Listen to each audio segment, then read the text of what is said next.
Breaking news చూస్తున్నాం. తూర్పు గోదావరి జిల్లా నిడదవోలులో భారీ చీటీల మోసం కలకలం రేపింది. స్థానికంగా చీటీలు నిర్వహిస్తున్న తిరుమల అనే మహిళ సుమారు 2 కోట్ల మేర ప్రజల నుంచి డబ్బులు వసూలు చేసి పరారైనట్లు ఆరోపణలు వెలువెత్తాయి. నెలల తరబడి నమ్మకంతో చీటీల్లో డబ్బులు చెల్లించిన బాధితులకు చివరికి భారీ షాక్ తగిలింది. చీటీ డబ్బులు చేతికొచ్చే సమయానికి తిరుమల కనిపించకుండా పోవడంతో బాధితులు తీవ్ర ఆందోళనకు గురయ్యారు. పిల్లల చదువులు, పెళ్లిళ్లు, వైద్య ఖర్చులు, కుటుంబ అవసరాల కోసం దాచుకున్న లక్షల రూపాయలు క్షణాల్లో మాయమయ్యాయని బాధితులు కన్నీటి పర్యంతమయ్యారు. తిరుమలపై పూర్తి నమ్మకం ఉంచి లక్షల రూపాయలు పెట్టుబడి పెట్టామని, ఇప్పుడు ఆమె ఆచూకీ తెలియక దిక్కుతోచని పరిస్థితిలో ఉన్నామని బాధితులు ఆవేదన వ్యక్తం చేస్తున్నారు. న్యాయం చేయాలని డిమాండ్ చేస్తూ బాధితులు నిడదవోలు పోలీస్ స్టేషన్ ఆశ్రయించి ఫిర్యాదు చేశారు. బాధితుల ఫిర్యాదుతో పోలీసులు కేసు నమోదు చేసుకుని దర్యాప్తును ప్రారంభించారు. పరారీలో ఉన్న తిరుమల కోసం పోలీసులు ప్రత్యేకంగా గాలింపు చర్యలు చేపట్టినట్లు సమాచారం. ఈ చీటీల మోసంలో అసలు ఎంతమంది బాధితులున్నారు, మొత్తం ఎంత మేర నగదు వసూలు చేశారు అనే అంశాలపై పోలీసులు లోతుగా విచారణ చేపట్టారు. ఈ వ్యవహారంలో తిరుమల ఒక్కరే ఉన్నారా లేక మరెవరైనా సహకరించారా అనే కోణంలోనూ దర్యాప్తు కొనసాగుతోంది. 2 కోట్లకు పైగా చీటీల మోసం జరిగిందనే ఆరోపణలతో నిడదవోలు పట్టణంలో ఈ ఘటన తీవ్ర సంచలనంగా మారింది. చీటీల పేరుతో పెట్టుబడి పెట్టే ముందు సంస్థ చట్టబద్ధత, నిర్వాహకుల విశ్వసనీయత తప్పనిసరిగా తెలుసుకోవాలని పలువురు సూచిస్తున్నారు. నిడదవోలు చీటీల మోసం కేసు ఇప్పుడు జిల్లా వ్యాప్తంగా తీవ్ర చర్చనీయాంశంగా మారింది.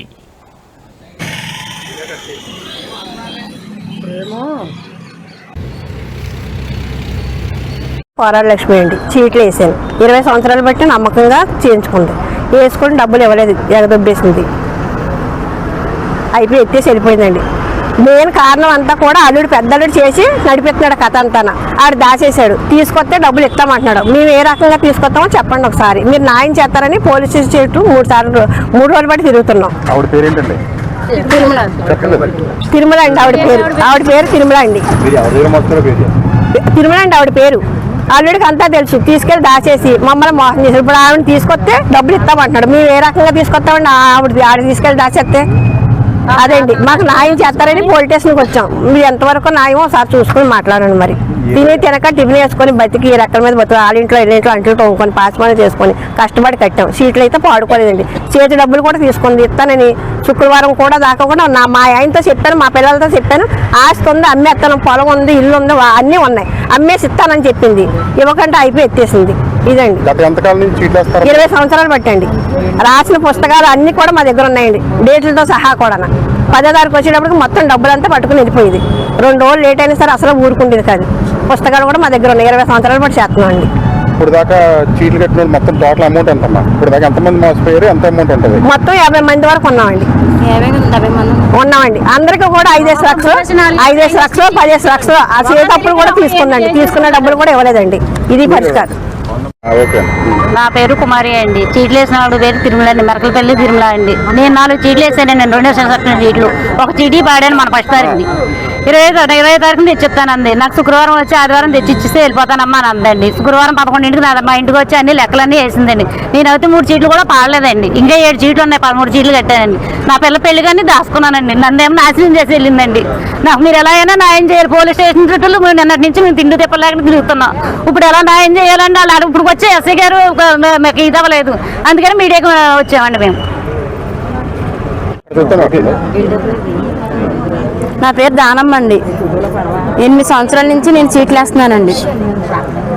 తిరుమల గారు చీట్లు వేస్తున్నారని చెప్పి వేసామండి. ఆవిడ పేరు తిరుమల గారు అండి. 8 సంవత్సరాల నుంచి చీట్లు వేస్తున్నాను ఇచ్చిందండి. పుచ్చుకున్నది బాగానే ఇచ్చేసిందండి. 2 సంవత్సరాల నుంచి మా డబ్బులు ఆవిడ దగ్గర ఉండిపోయినాయండి. 4 లక్షలు. 2 సీట్ల డబ్బులు ఆవిడ దగ్గర, 4 లక్షలు ఆవిడ దగ్గర ఉన్నాయి. నాకు రేపు 26వ తారీఖున ఇస్తానని చెప్పి లక్షవారం మన వెళ్తే 26వ తారీఖు ఇచ్చేస్తానందండి. అన్నది శనివారం వెళ్ళిపోయిందని తెలిసిందండి. మా అమ్మ కన్ను ఆపరేషన్ చేయించాలని అంటే ఇచ్చేస్తాను, ఎంత లేదు ఇచ్చేస్తానందండి. ఇప్పుడు అడ్రస్ లేదండి. మా అమ్మకి 2 కళ్ళు ఆపరేషన్కి 1,00,000 రూపాయలు అవుద్దన్నారండి. కనీసం 1,00,000 రూపాయలు అప్పచెప్పండి పోని ఉన్నాయి తనంటే ఎంత లేదు ఇచ్చేస్తానందండి. నేను శనివారం తెలిసిన కాడి నుంచి తిండి లేదు, తిప్పలేదు. నా ఆవిడ కోసం మేము అదే నల్లుడి దగ్గరికి వస్తే ఇచ్చేస్తామమ్మా అంటున్నారు. దాసింది ఆడలేనండి. ఇచ్చేస్తామని అంటున్నారు కానండి ఎప్పుడు ఇస్తాము ఏంటని చెప్పట్లేదు. దాసింది ఆడలేనండి.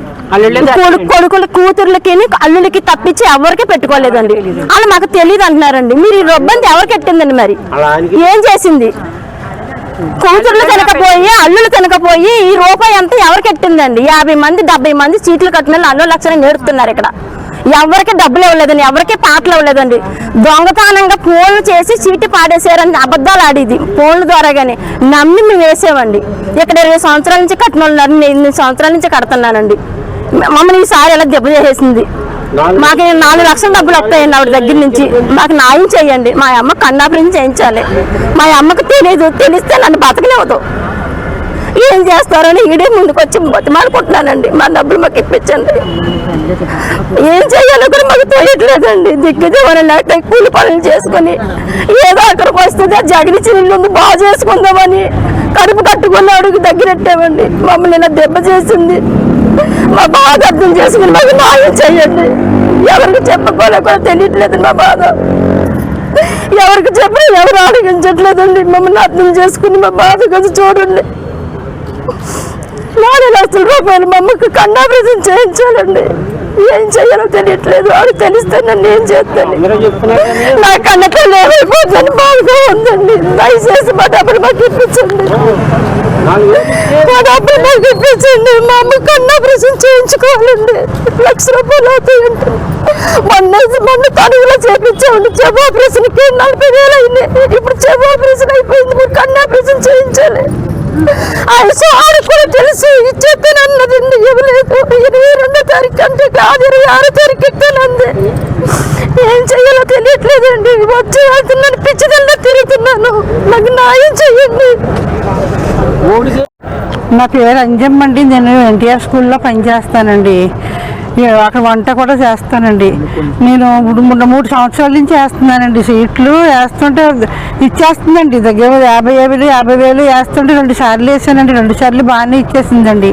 ఈసారి ఏం చేశానంటే అండి, నాకు పెద్దదాన్ని అయిపోయాను కదా, మందులు కాట్లకి అవసరం వస్తాయి, కొద్దిగా 1 లక్ష రూపాయలు సీటు వేసుకుంటే ఏ బ్యాంకులోనే వేసుకోవచ్చు, ఈ పింఛన్ డబ్బులు వడ్డీ డబ్బులు దేనికో దానికి వస్తాయని వేసానండి. 1,50,000 రూపాయలు సీటు వేస్తే మొన్న 3 రోజుల క్రితం ఫోన్ చేసిందండి. ఫోన్ చేసి అమ్మ 20వ తారీఖు వచ్చేస్తుంది, సీటు ఎత్తలేదు, డబ్బులు ఇవ్వలేదు ఏంటని అడిగిందండి.